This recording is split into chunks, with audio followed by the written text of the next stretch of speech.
I am Stephen Booth, playwright of Other Worlds. And here is a little excerpt. I hear the sounds of the wake and I see a view of the ocean which looks more blue than the sky. You can touch and feel liquid running through your fingers. The water's not salt water, it's freshwater ocean. It feels like I'm floating in an aquatic sky. But being there makes you feel like Aquaman. And let me tell you about my boat. It's a speedboat that can do 160. Fast. Sometimes I invite a friend to go barefoot skiing on the water. I see the freshwater aquatic life swim by and jump out of the water. They brush right past me. I think the last fish that did was flounder in The Little Mermaid. I keep wondering if Ariel's lying in wait under the sea. Ha ha ha. Get it? Under the sea, under the sea. You know what? Let's just skip the song and dance, but don't go into Ursula dying. That's possibly the most gruesome villain death ever constructed by Disney. You know, where he becomes a giant and when she puts on the crown and the man steers the ship towards her, stabbing her in the belly. Anyway, there's a lot of aquatic life. Giant sea turtles, anemones, every single fish you can imagine from Finding Nemo. All fish are changing colors, which inspires my tapestry. Green like the lawns next to the trails I walk through, amethyst like in the caves, technicolor like the rows of houses on the shore, turquoise like the top of the sea used to be. The fish are all the colors of my tapestry patterns, the most common one being paisley. I don't know why, but I'm in love with paisley. In this world, I don't have to worry about the poisonous creatures. What is one of your biggest dreams as a creator? To tour my ISO drifter solo ship home. And hopefully not just in Montreal, but but other parts of Canada, maybe even the States.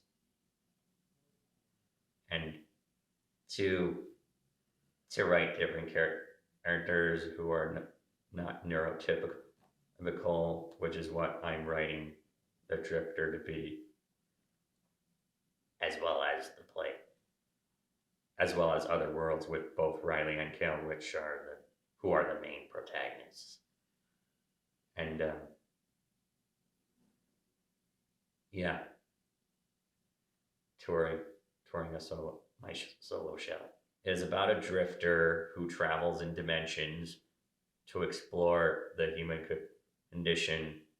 It has a lot of commentary about capitalism, about the cycle of perpetuity that we somehow repeat, and how we never learn from our past to create something new, so we don't perpetuate a cycle that historically has been harmful to a lot of people. And this drifter is more like an outside observer, and he's airing different opinions that most people are afraid to have and won't are probably too afraid to act on these different views. It was because they have a lot of stake in the views that they have now, but what they don't realize is that those views can harm a lot of people.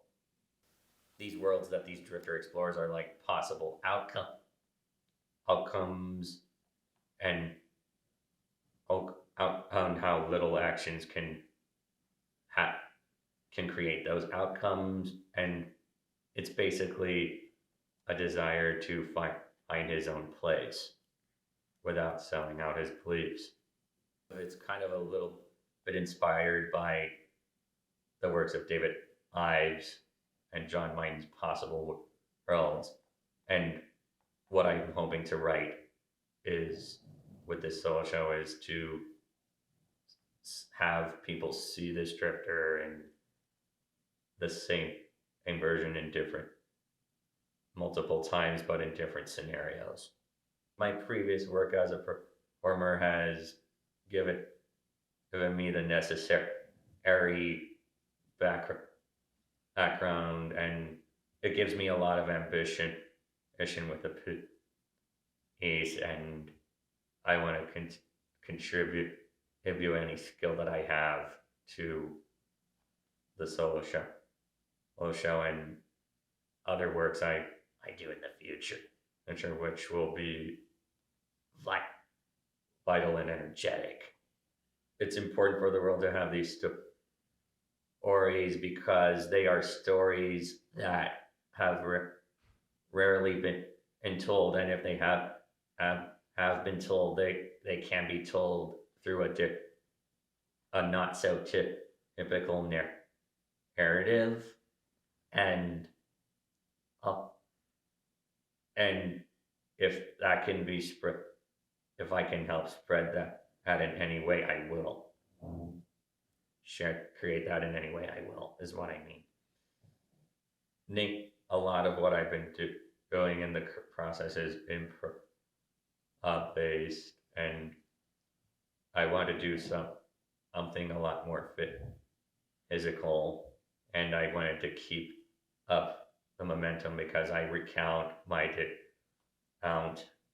the on working on the Geordie tour, the Water Chronicles in particular. There was a lot of physical movement, and our director Zach Fraser really made an impression on me, and I want to continue to develop that sense of energy and exaggeration because I feel like I can't stop that.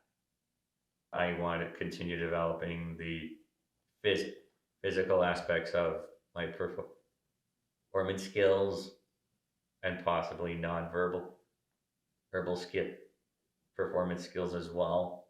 And throughout this pandemic, I've actually been workshopping this with Sophie G, who also directed Fear of Missing Out, which was part of the Geordie tour. And in the future, I hope to continue the process of developing this solo show and continue to develop more works along that nature after that. Stephen, I'm going to ask you just in terms of what are something from this process of us working together that for you is something where you've like something you've enjoyed from the process or something you've been learning is my question for you.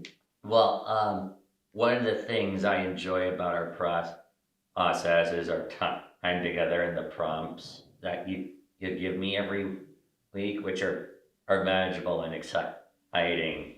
And I've learned a lot about how I write, and also sometimes forget that the agency I have as a writer, because in writing this play, even in a lockdown, which I think we still continue to be in, but only lighter. It's interesting.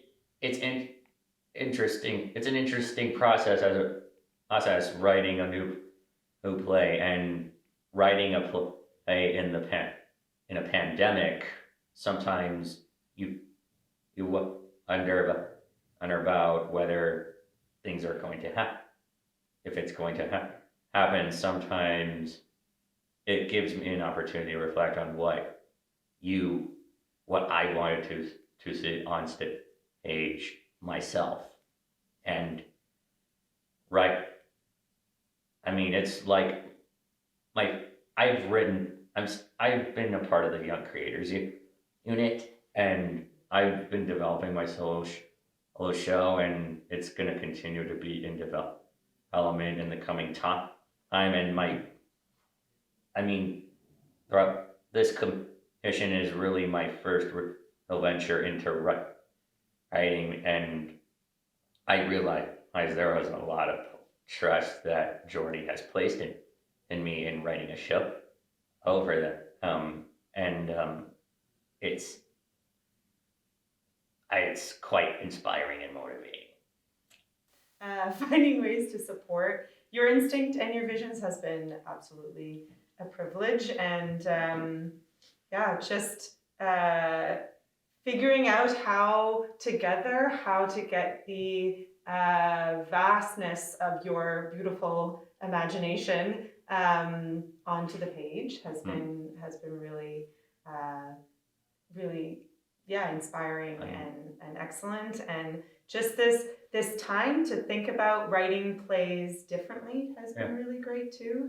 That process is going to look different for everyone, and so having the flexibility there has been really great. And then, as you said, the support of the design team early with this, yes, that's been really great. So and the workshopping and having the actors be a part of it. So yeah, having a whole team supporting a process that is typically pretty insular has been really great to see. And then I just think you're a really imaginative, gritty, sarcastic, dry, funny, absurdist writer. So it's been great to spend time with your characters and your voice as a writer. Well, thank you very much. Throughout the process, I keep one thing in mind of that, knowing that this is going to be part of the light of the theater community's pandemic tunnel. And it's going to get more inspiring once lately I've been seeing the Montreal slowly coming out of the lockdown phase. We're still in it, granted, but it's nice to see a bit of light at the end of the tunnel. And it's actually a lot more inspiring in the writing process. And I think, and as I continue to create the piece, it gets more inspiring, knowing what I'm able to write, knowing what I can write, and just knowing that the vision that I have is strongly supported is quite rewarding. Yeah, and there's actually a tunnel that features in the piece. Alert! So it's kind of like figurative and literal. Oh my god! I mean, oh man, it's funny that you bring that up. I'm right. I have a tunnel in the play as I'm talking about the light at the end of the tunnel. I mean, it's been really great to have a regular writing process time with each other every week too. I've been finding that consistency and that space for creation, supporting creation, and knowing that process is valuable. I think that's been a great part of that. This too, just being reminded that art can and will help us. Right. Through these more trying times. So via Zoom. Yeah, exactly.